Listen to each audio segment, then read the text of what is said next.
How can you prove a change of circumstances in a petition to modify custody?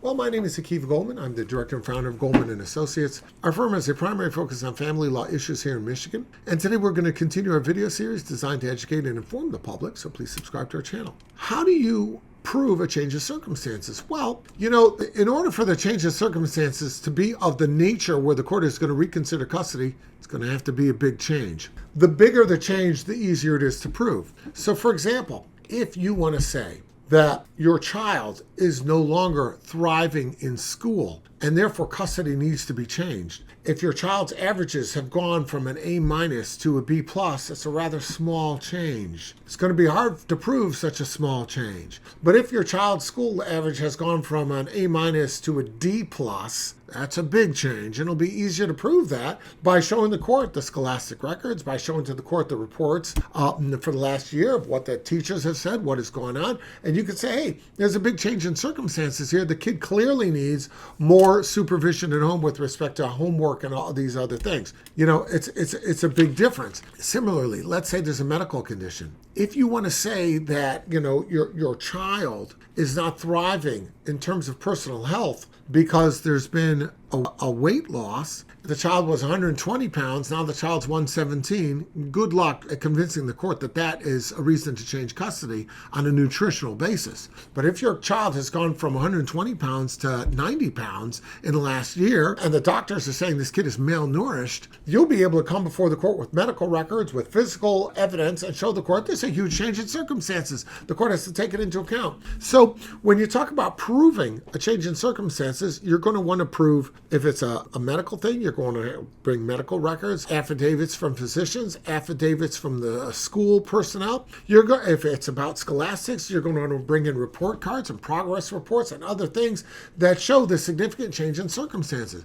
The court doesn't write its orders on Monday so that on Tuesday you can change them. That's not what's going on. The court is only going to revisit the possibility of changing an order that it well considered if the change is significant. So a significant change is typically something that's easier to prove. The harder it is to prove, the more likely that you have to ask yourself, well, wait a minute, is this change really significant? And if it is significant, but you can't prove it, then is it something that was going to resonate with the court? You're going to have a discussion with your lawyer, and you're going to have to say, look, I believe there's this change. Let's discuss number one. Is it significant? If so, number two, can I prove it? If the answer to either of those questions is no, then it's probably not the right time to bring the motion. If it's not significant yet, or if it's significant but it can't yet be proven, your lawyer will probably tell you, you know what? I commiserate with you. I see what's going on. But we don't have enough to get the court to revisit this. And the more times we come to court with evidence that falls short, the less likely the court's going to hear us when we have good evidence. So sometimes it's about timing.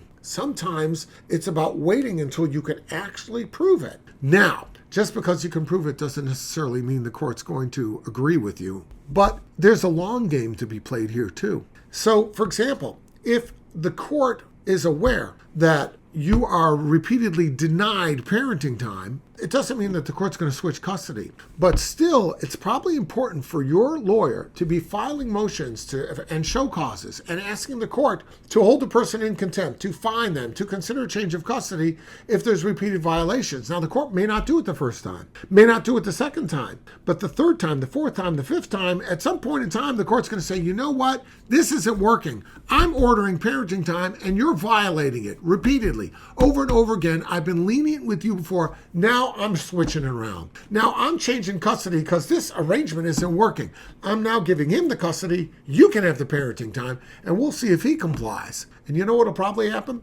The guy's been coming before the court, telling the court about the violations. You can bet he's going to comply. So if you're on the other end of that and you're thinking, well, I'll exercise my control. We'll see what happens. And you're laughing at him because the court, didn't take any action. Bear in mind one thing. The court has a long memory. And just because the court didn't sanction you this time doesn't mean they won't next time, and doesn't mean they won't the third time. And you know what? The third time is likely to be 3 times harder of a sanction than the first one would have been. So you got to be very careful about this. Talk to your lawyer, explain the circumstances, and let that lawyer tell you exactly what's in your best interest and how best strategically to play this. If you have any questions about your case, reach out. We'll be glad to help you out.